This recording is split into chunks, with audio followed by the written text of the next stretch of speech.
Hey everybody, it's Nycee and welcome back to my channel. If you're new here, go ahead and subscribe and hit that bell so you don't miss any future uploads. But for today's video, we have a super special guest, but that's coming up next. So let's get into the video.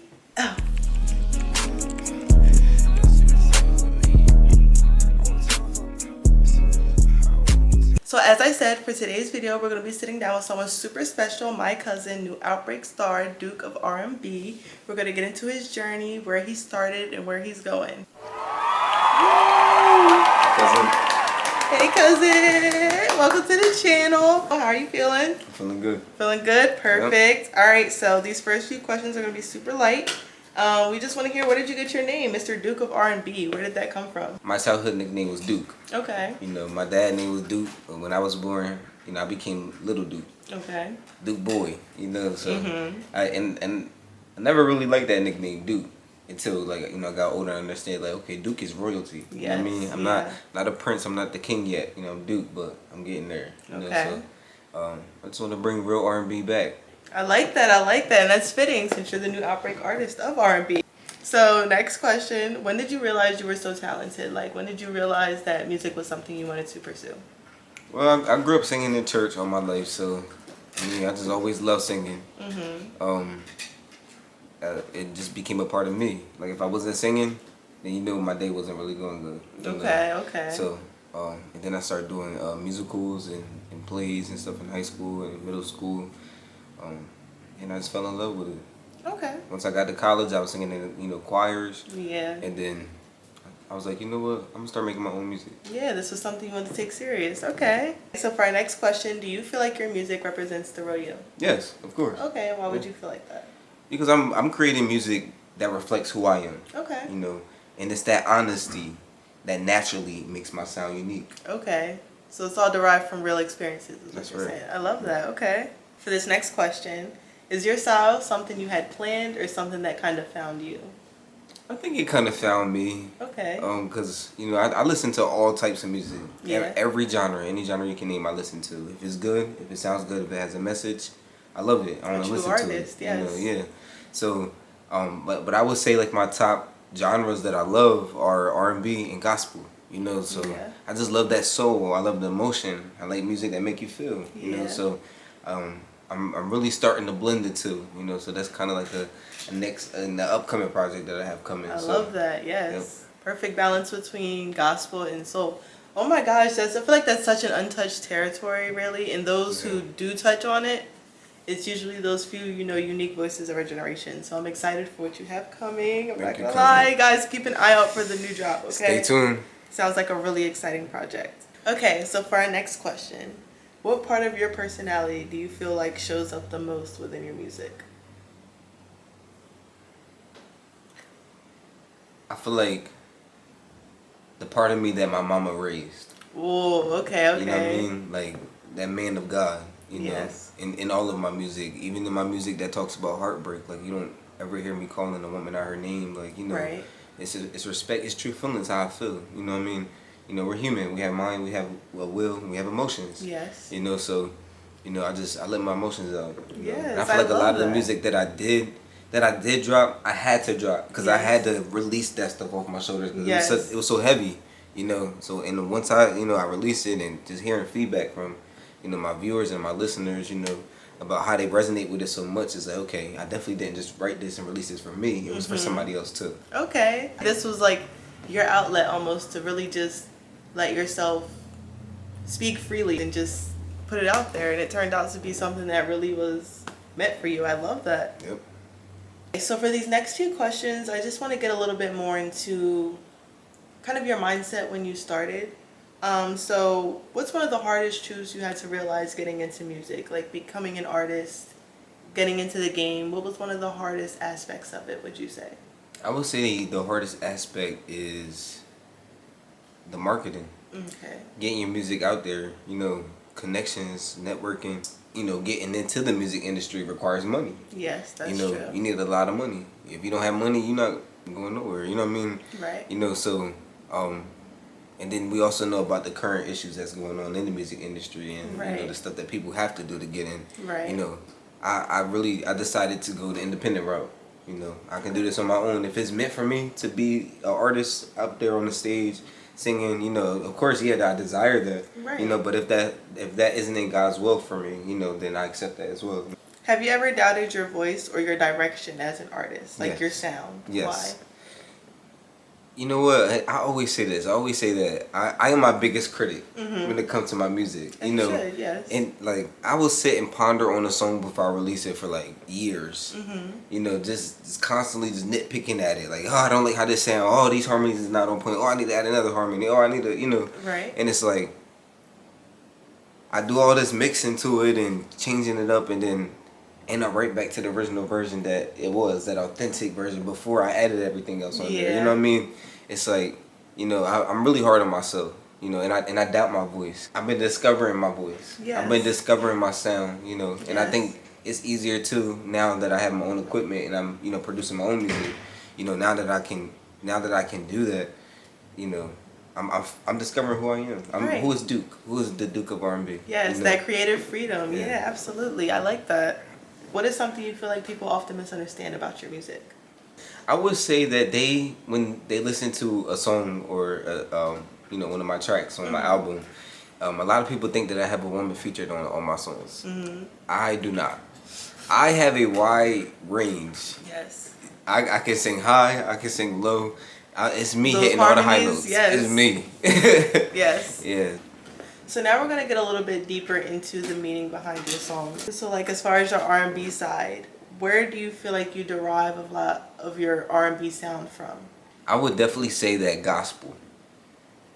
Okay. Gospel was a big influence on my R&B music, and I think the key part of gospel was the soul aspect. Okay. You know what I mean? You know, having that beat, that R&B beat that's smooth, you know, that you can drive late night to. Yeah. But also having that soul, that feeling, you know, that emotion. Okay, I like that. What do you feel like is a message within a lot of your music that people would miss if they're not actually listening? It's okay to feel how you feel. Okay. Whether you feel love, whether you feel remorse, it's okay. Right. Feel how you feel. Okay, so for our next question, what makes your sound different from everyone else in your field? My sound is different because it's authentic. Okay. You know, I make music that you can feel, that you can relate to. I wanted to reach the soul. I want you to think about what I'm saying. I want you to actually listen to the words, not just the beat. Now the beats are fire. Right. You know, but if you listen to those words, you know, that the words will make you think. The words will make you feel, you know, however you know, it makes you feel. Yeah. I like that. Okay, so it's up for interpretation almost. Yeah. Okay, something people can relate to. For our next question, do you feel like your music represents the real you? Yes, definitely. I love that, yes. Definitely. And why do you think that? My music is layered. Okay. You know, on the surface, it's R&B. You know, but when you listen deeper, it's vulnerability, it's growth, it's real life experiences, you know. Yes. So if you're not listening in, you might miss the deeper message. Yeah, I like that. Absolutely. Would you say that music is kind of like a therapy for you? Definitely. I like that. Definitely. I you know, I make music, I sing, you know, to kind of decompress myself after a long day, you know, or release those emotions. You know, or even if I'm, you know, just in genuine praise to God, you know, I sing, I worship, you know, I'm a worshiper. Yeah. Okay. You know, so yeah, music is everything. Like I said, you know, before, if I'm not singing, you know, something is wrong with me. Okay. So is a lot of your music like freestyle? Like is a lot of it just coming from like you naturally just almost like your natural jam sessions? Yeah. I like that. A lot of my songs that I wrote were freestyle. Yeah. You know, I listen to the beat, you know, I just start singing random stuff on there, and then, you know, I go back and clean it up, and that's my song. I like that. You know, okay. so I let it come from the heart, you know. Right. And I don't just wait on songs, you know. I go ahead and record it right then and there, even if it's just a rough copy and it sound, you know, the craziest it ever sound. Yes. I just get those words out, get those feelings out, and then I have an idea. Yes. You know, and then I make a masterpiece. So 5 years from now, how would you want people to describe your music? I want them to say, you know what, dude, he did every genre in this world. You know, okay. I want to have a wide variety of music, a wide variety of sounds. You know what I mean? So yeah. I like that. And not just music, like, you know, acting. You know, all the musical theater, you know, all of it. Yeah, I like that. Okay, so you're looking to get further into music as a whole, it sounds like. Yes. I love that. Artistry, all of it. So for new listeners or people who have never heard your music before, because I'm sure from this you'll get some new followers and new viewers, what is something you want them to understand about your sound and your music? I want people to understand that I don't make music that just sounds good. I make music that people can relate to. I like that, okay. That people can feel, you know. Okay, so for this next segment, we're actually going to get to do something really fun. We're going to get to hear my favorite song from his new album, Saw You For You, out on all platforms. I'm going to be linking it down below in the description, so go listen. This track is, well, I'm going to let you talk about it. What track are we going to be going over? We are going over the title track, Saw You For You. What's your favorite track on my album? Take a while, guys. Divine. Yeah, that's just my jam. I mean, Saw You For You is cool only because, you know, I feel like it's real raw. It's like, it gives like first crush vibes. No, nuh-uh. No. Saw You For You is saying you don't want me and I don't want you too. Nuh-uh. Yeah, huh? I thought Divine was a love song too. I hear what I want to hear. Yeah. But all of what I get from it is I saw you for you. As in, like, when I first saw you, I saw you with everything that was wrong with you. I still accepted you. We were together. No matter how hard I try, you would rather listen to your friends. You don't have a good reason why you wouldn't give me a chance. For you, you don't want me, no matter what I do.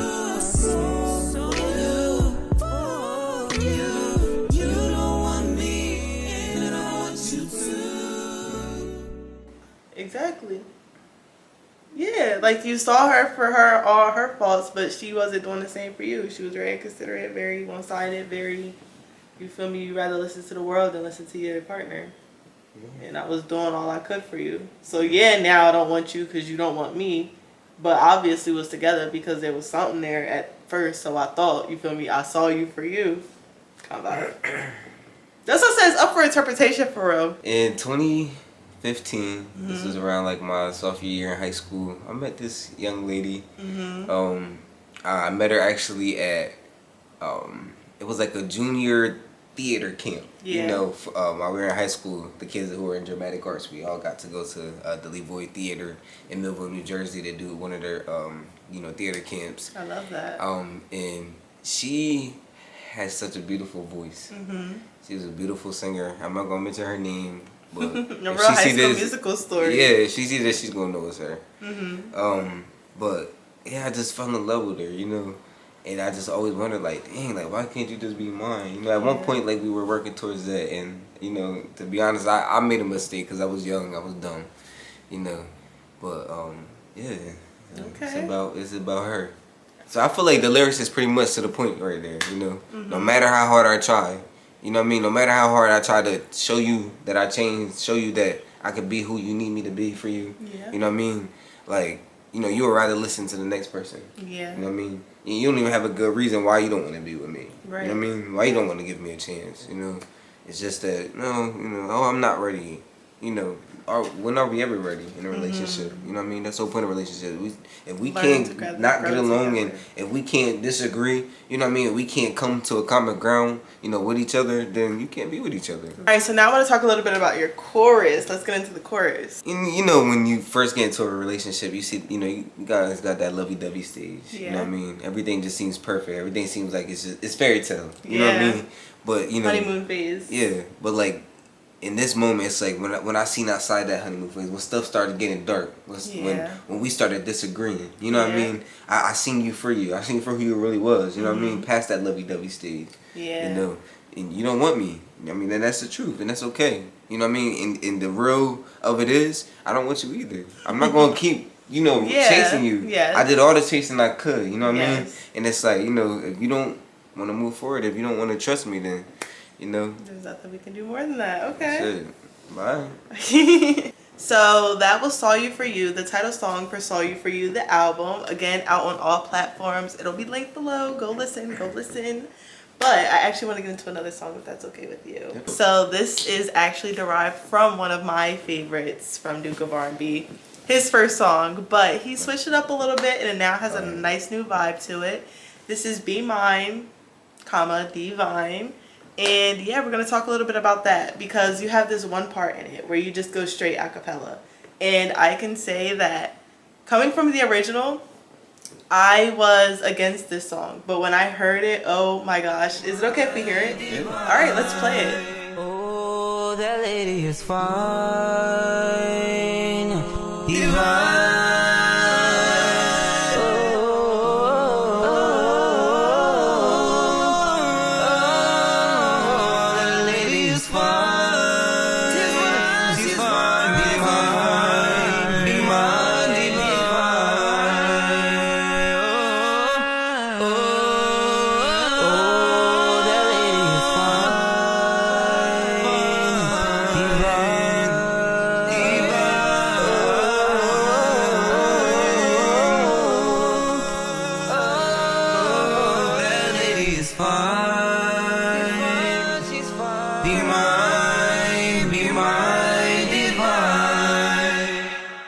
What? First of all, a round of applause, round of applause. That is 100% acapella, guys. And like we said earlier, that is all you. That is all your vocals, your full range right there. Yes. First of all, how did it feel to really kind of let go on a track like that and it sound how you were looking for it to sound? Like that has to feel like an accomplishment for an artist to really be able to get your sound perfected like that. Yes, definitely. Yeah. You know, it feels really good to listen back to it, you know. And don't get me wrong, it took a lot of takes to get the sound exactly how I wanted it to sound, you know. But it just had to come from a place that was deep within, you know. I had to feel it. I had to understand, you know, had to reflect on things, you know, what happened, you know. Again, life experiences that happened to me in order for me to get that sound that I was looking for. You know?